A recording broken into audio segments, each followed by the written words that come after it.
Congresswoman Val Demings, the Florida Democrat who sits on the House Judiciary, Homeland Security, and Intelligence Committees. Good to see you, Congresswoman. I want to start off with the Attorney General Barr, who has said all along that he would release a redacted form according to rules and regulations as much as he possibly could. So why subpoena for something? Well, let me say this. Tomorrow, the Judiciary Committee will be voting for authorization to subpoena the report and all supporting documentation. And look, this precedent has already been set before in 1974 and in 1994. We're not asking that the report be released to the public. We understand that sensitive information may not need to go to the public right now, but we're asking for the report to be released to Congress so that we can provide the proper oversight that quite frankly, the law allows us to do. And so we are hoping, I mean, the day is still, it's not noon yet, or barely noon. We're still hoping that the Attorney General will abide by today's deadline, but if not, tomorrow we're moving forward for the authorization. The deadline is arbitrary, correct? I mean, it's a deadline on the calendar. He says he needs a couple of weeks to, or maybe sooner, to go through this.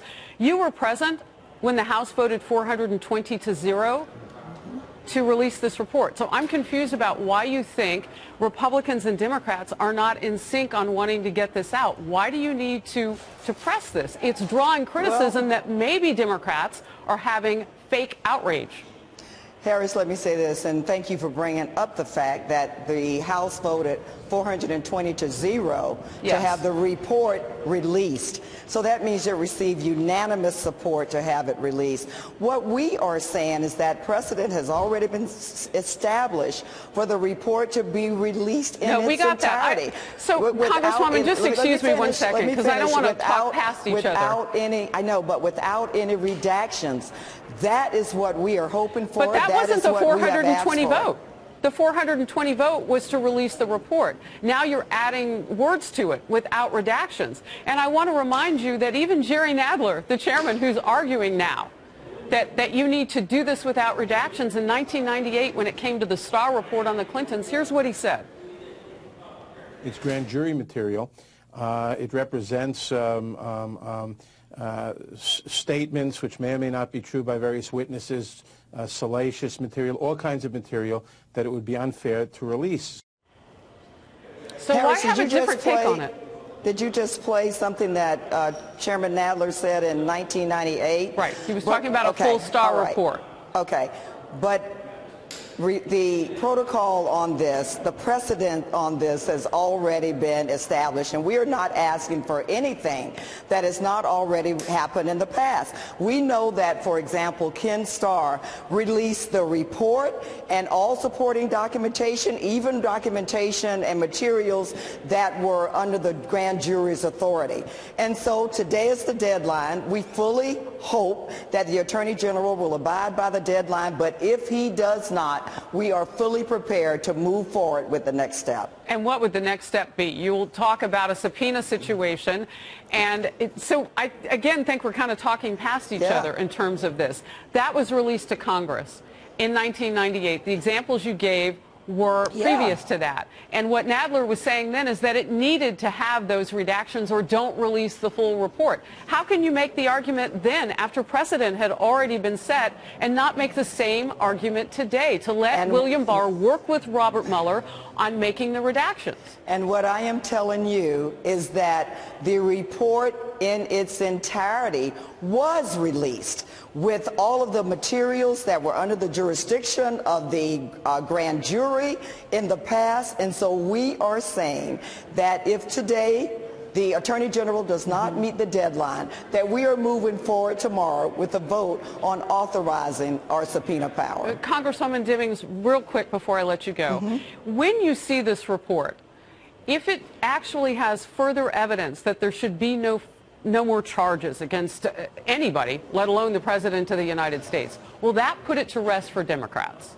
Well, let me say this, Harris. I mean, and I think you know this. I worked 27 years as a law enforcement officer.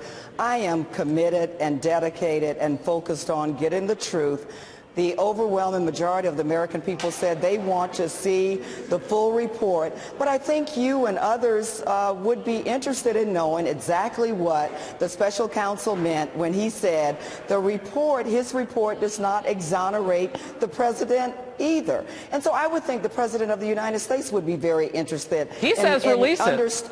Exactly. Exactly. So I'm not quite sure why we've gone through the back and forth here. But I would think everybody, including your viewing audience, the president, his administration, and all of Congress will be interested in knowing exactly what that meant. All right. It's April 2nd. As you say, it's a little bit after 1 p.m. Eastern.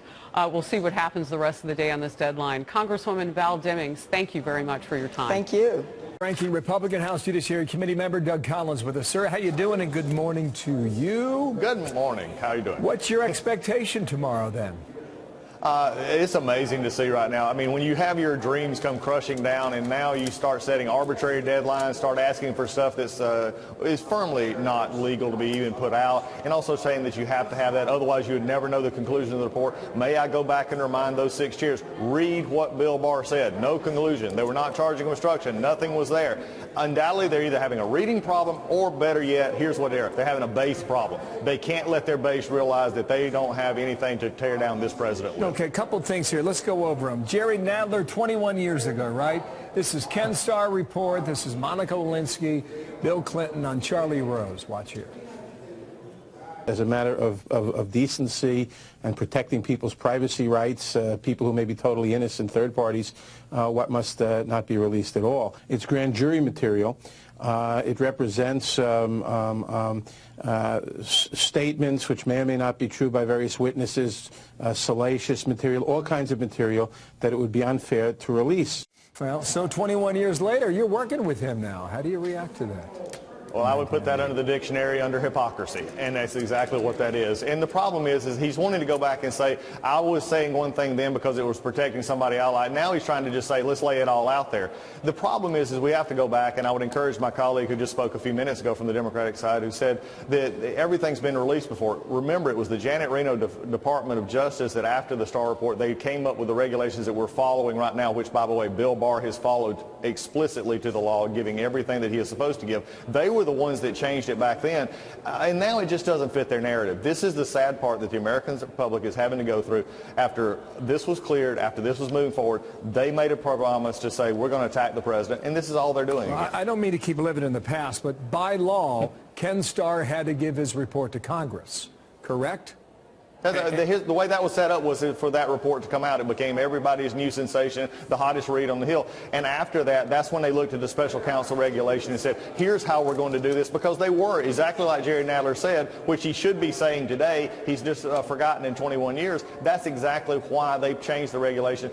Everything should be released that is legal. It should have everything that Bill Barr has promised, and I believe it will be, but it should not have classified information. It should not have grand jury information. It should not have the ongoing investigations or things that would be detrimental, in his own words, that he just said to other people. This is what needs to happen. They just can't accept the results. Okay, 2 more points here. Bill Barr's letter Friday afternoon, just reading one line. We're preparing for the report for the release, making the redactions that are required. Then he adds the special counsel is assisting us in this process. That indicates that Bob Mueller's guys are in the room with him.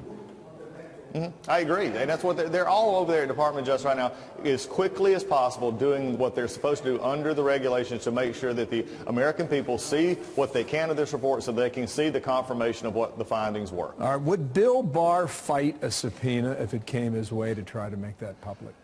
I mean, look, Bill Barr has been in office less than, a couple of months now. He has no problem coming to oversight. I have no problem that he would have no problem talking to this committee about anything that he has done. What is sad here is that my chairman is calling a hearing tomorrow to issue subpoenas before we get out of town, before their retreat next week, so that they can claim that they're doing something. The problem is they have nothing to do except accept the findings of the report, wait for the report to come out like the rest of America is, but they don't want to do that. They're just having a sugar fit that they're just trying to get something out with. Okay, last point then. I'm sorry. I've got 100 questions, but only so much time. We can always keep going, Bill. If there's redactions on page 41, what will be the claim? Cover up? And if that is the claim, how do the American people, how did the public react to that? I think it's really interesting right now that I can give you your answer, Bill. I don't know where there might be a redaction or not by a reaction, but my Democratic colleagues have already claimed cover-up. They've already questioned the very intention and basically the ethics of the sitting Attorney General, which is abhorrent. They just didn't like the ruling. They didn't like the fact that Mueller came out with this report and Barr passed that information along. What we're going to have here is we're going to have a fight to see what is actually happening here. A Mueller investigation that they put up is the gold-plated standard of investigations. It didn't come out with what they want, so now they're trying to find anything to fit a narrative, a failed narrative of 2 years. Doug Collins, thank you for your time. You got the chairman of the Intelligence Committee, Adam Schiff, saying go ahead and make public classified information, and then you have the chairman of the Judiciary Committee saying go ahead and make public grand jury material. Now that's scary. This is where they're at because the Mueller report was not the bombshell that they had hoped it would be. So Jim Jordan there, the Ohio Republican, calling out House Democrats. It's going to be a big day tomorrow. House Judiciary Committee chair getting ready to vote on a subpoena for the full Mueller report. They want it public. They want it all out there. Andy McCarthy, former assistant U.S. attorney, Fox News contributor. Sir, how you doing? And good morning to you there. Here's the letter in part that went up yesterday. The American people deserve to be fully informed, they write, about these issues of extraordinary public interest and therefore need to see the report and findings in Special Counsel Mueller's own words to the fullest extent possible. Signed by Jerry Nadler, among others. Let me take you back to 1998. 21 fresh years ago on the Ken Starr report, Jerry Nadler said the following about keeping it private. As a matter of decency and protecting people's privacy rights, people who may be totally innocent, third parties, what must not be released at all. It's grand jury material. It represents statements which may or may not be true by various witnesses, salacious material, all kinds of material that it would be unfair to release. So what's the difference in 2019, Andy? Go ahead. The Grooveyard of forgotten favorites, huh? Look, I think, Bill, it's amazing. I mean, it's politics, so of course hypocrisy runs rampant. But what's oddest about this whole thing is that they're posturing over an empty bag, I think, because the grand jury material is likely to be the least important, least significant stuff in the Mueller report. All of the important witnesses to the Democrats who are Trump administration people cooperated with the special counsel and voluntarily sat for interviews. So their material is more than likely not covered by grand jury secrecy rules because they didn't have to testify in the grand jury. So if everybody would just take a deep breath and let Barr take a few days to finish his work, he's in a position where he can't take the position that they can just have the grand jury material because the Justice Department is currently litigating a case before the federal D.C. Circuit Court of Appeals, which is over precisely this issue, and the Justice Department has taken the position in the case that a judge doesn't have authority to disclose grand jury material outside the rules of 6E, which is the rule that covers that. 6E does not provide for disclosure to Congress. If they wanted to do something useful, instead of all this nonsense about issuing a subpoena, which is probably going to be completely unnecessary, if they're that worried about it, I don't understand why they don't propose an amendment to Rule 6E, which would allow Congress to get the grand jury material in special counsel investigations. Yeah, you're saying a lot of interesting things. Let me just back up a little bit. You're saying the most important interviews were done voluntarily? Right. So there was a very interesting those anyway, Andy.